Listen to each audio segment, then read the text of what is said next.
Hello and welcome to Non-IITN.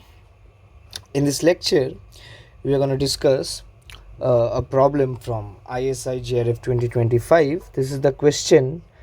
Wait a minute. Sorry. So this is a question from MTB, and this is question number 1. Okay. The question is from Linear Algebra, and in this question we are gonna dive deeper into the notions of idempotence, nilpotence, and invariant subspaces. Okay, so if you're enjoying the content, please don't forget to like, share, and subscribe to Non-IITN. Let's dive into the problem statement. The problem statement says the following: let A and B be linear maps from Rn to Rn, and M be a natural number such that A is non-zero, A is non-identity, A is idempotent. So this is the condition for being idempotent. And those who have studied linear algebra would also immediately find out the fact that A is in fact a projection map. A and B commute, and B is nilpotent with index M. Okay, I shouldn't say with index M because we are not sure about the fact that whether M is the smallest such power or not, but nevertheless one thing we are sure is that B is nilpotent. Okay, fine. Now what we need to show is that B to the power n minus 1 is 0. Okay, so how do we start with the solution? The first few notions which we should be pretty accustomed to are what we call an idempotent map. So a map A is idempotent. A map A is idempotent if A square equals to A. Its minimal polynomial divides x square minus x, which is x into x minus 1. So its only eigenvalues are 0 and 1. Moreover, something which you can observe that the minimal polynomial splits into linear factors, and so this map is actually a diagonalizable operator. Okay. The next important thing which we need to understand is the notion of a nilpotent map. So a map B is nilpotent if B to the power m is equal to 0. A key theorem states that if B is nilpotent operator on a d-dimensional subspace, then B to the power d is 0. Okay, this is a well-known fact of nilpotent maps. And what do we mean by an invariant subspace? So a subspace W is invariant under B if, typically speaking, B of W is contained in W. So this is the definition for being invariant. We said W is B invariant. Moreover, the crucial link which we need to be focusing on here is the following: that if A and B commute, then the eigenspaces of A are invariant under B.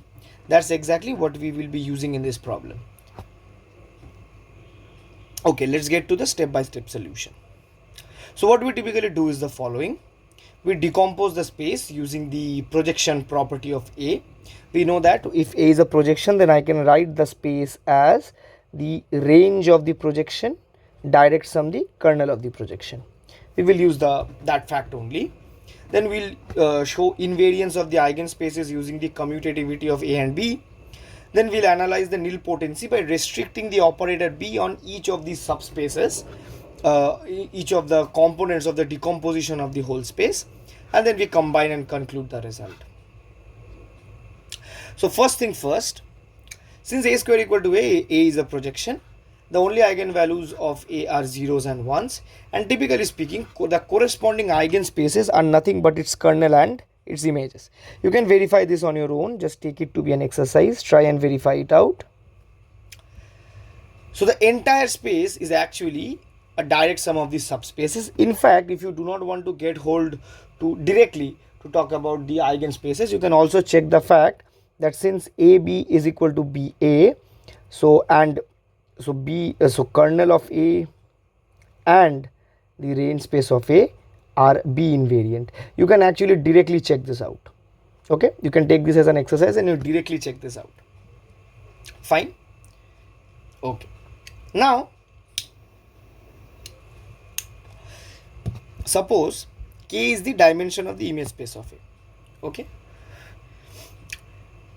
now what is the dimension of the image space of A? The dimension of the image space of A is nothing but the rank of A. By the rank nullity dimension theorem, therefore the kernel of the nullity of A, or the dimension of the kernel of A, should be n minus k. Is it clear? Okay. Now, so we have decomposed the whole space Rn into two spaces. I'm just simply writing it like this. One is an n minus k dimensional subspace, one is a k dimensional subspace. Okay. Now take B, and so this is what actually I gave as an exercise. So please take this page and consider this as an exercise to show that the kernel of A and the range of A are actually B invariant. Okay, let me get to the slide B. Now what are we given? We are given B is nilpotent. What we do is that we restrict B to the image space of A and name it to be B1, and we restrict B to the kernel of A and we name it to be B2. Now since B is nilpotent, each of its restrictions are also nilpotent. So B1 is also nilpotent. Nilpotent transformation from the image space of A to the image space of A, as we can see. And similarly B2 is also a nilpotent map from the kernel space of A to the kernel space of A. What do we have from here? Now since, so let me just go back and the result we discussed previously, that if B is a nilpotent operator on a d-dimensional subspace, then B to the power d is 0. This typically comes from the Cayley-Hamilton theorem.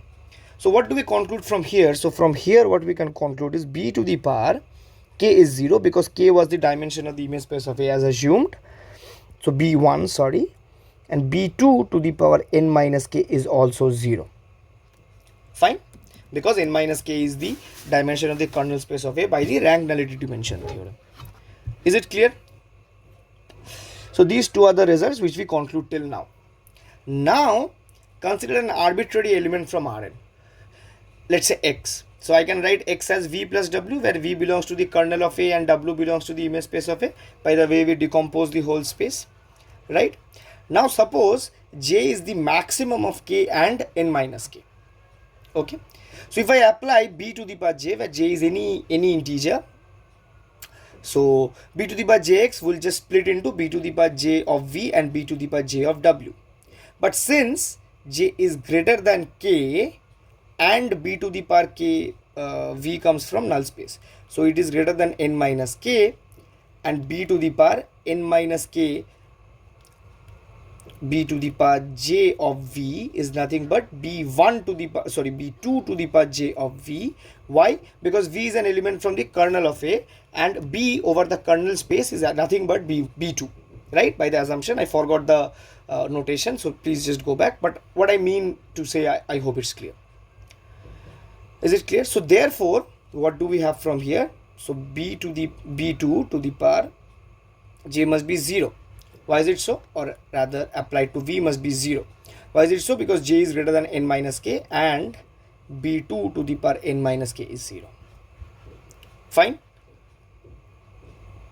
Therefore, and by the similar argument, b to the power j of w is also 0, because j is also greater than k, and b to the power j applied to w is nothing but b1 to the power j applied to w, because w comes from the image space of A.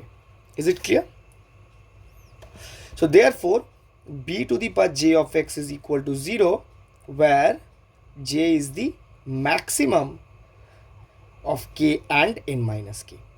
And actually this is the only subtle thing which we require, because since we are given that A is neither the zero matrix nor the identity matrix, so j, which is the maximum of k and n minus k, should be equal to n minus 1. Okay, that is what we have concluded here using a function. But you can immediately argue that j should be n minus 1 from here itself, because the least value which k can take is 1. K cannot be 0. For example, if k is 0, then the map becomes the, you know, the identically 0 map. That is not possible. I hope you are getting my point. So, and also k cannot be equal to n, then so it won't be possible. I hope now the things are clear, right? Is it clear? Fine. So therefore, the maximum of k and n minus k should be n minus 1, and hence b to the power n minus 1 must be 0. Is it clear? Fine. So Thank you for watching. Please like, share and subscribe to Non-IITN for more such solutions. We'll meet you guys soon.